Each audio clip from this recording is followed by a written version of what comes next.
একটা টক একটা মিষ্টি। তুমি কোত্থেকে আসলে? আরে তোমরা আমার মুখে চুমা দিলা কেন? হ্যাঁ কি তুমি হাসতেছো কেন? অসভ্য কোথাকার, আমাদের মাঝখানে তুমি ঢুকলে কেন? বাবা রে, নয়ন চোরায় আমার টাকা চুরি করে ভাগছে, ওরে খুঁজতাছি। ওই টেনশনে এমনি টুইকে পড়ছি, তোমাকে গেলে আমি বুঝি নাহি। নয়ন তোমার টাকা চুরি করেছে? ও আসলে একটা বাজে ছেলে। দেখ না মন্ত্রী ভাগ্নি কবিতাকে কিভাবে বোকা বানায়। কি নয়ন ফাউল। দেখা দাঁড়াও, তোমার সাথে একটা কথা আছে। কবিতা শোনো, এই প্রেমের চিঠি কি তুমি লিখেছো? কি লেখা আছে এই চিঠিতে? প্রিয় নয়ন, ভালোবাসা চুম্বন দিলাম তোমার ঠোঁটে। সেদিন তোমার শরীরে আমি প্রেমের পানি ছুঁড়ে মেরেছিলাম।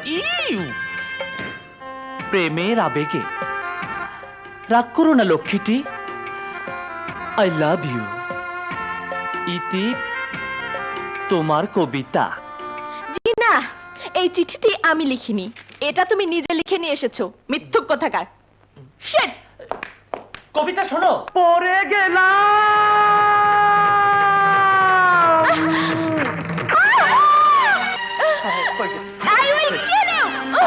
ভুল বশত হয়ে গেছে, ছাড়ো। ভদ্রভাবে বলো। এই নাও, আমার পিঠে একটা কামড় দিয়ে সরতে না। বদমাইশের বাচ্চা, ইতর ছোট লোক। আমি তোকে আমি এই গালি দিবে না, ভদ্রলোকেরা কখনো গালি দেয় না। সেদিন তুমি তো আমাকে ভদ্রতা শিখিয়েছিলে, কি শিখিয়েছিলে না? নয়ন, তুই কিন্তু কাজটা ভালো করলি না। এর পরিণাম কি হবে তুই জানিস? হ্যাঁ, পরিণাম আর কি হবে, যা হবার তাই হবে। পরিণাম অনেক কিছুই হবে। এত বড় দুঃসাহস, আমার ভাগ্নির সাথে অসভ্যতা। নয়ন জানে না আমি কে। হায় আল্লাহ, লাল হয়ে রয়েছে। ইস, মনে হয় কামড় দিছি। না। হ্যাঁ? এই কাইটা জানি তো।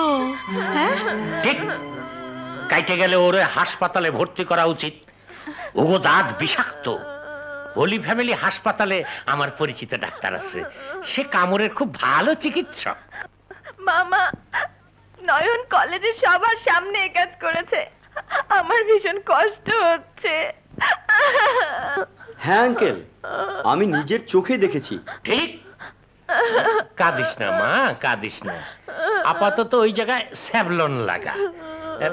নয়নকে কলেজ থেকে টিসি দিতেই হবে।